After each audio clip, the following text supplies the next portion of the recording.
1.5 million cash and 6 million akap ang bayad sa pirma sa impeachment.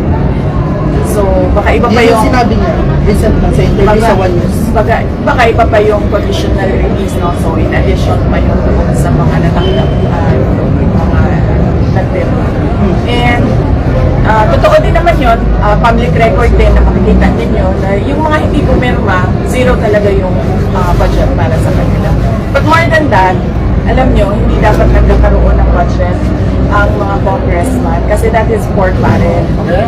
Hindi sila dapat nagkakaroon ng apportionment dun sa projects ng executive department. Kasi ang trabaho lang naman ng congressman ay gumawa ng batas. Hindi siya pwedeng kumuha doon sa budget ng mga departments na.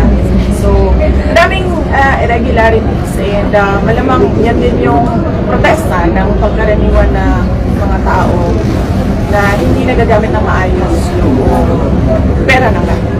BP, sinabi din ni Toby Chanco na nabawasan daw yung boto ng kandidato ng mga alyansa dahil nga ito nga sa impeachment nilabas.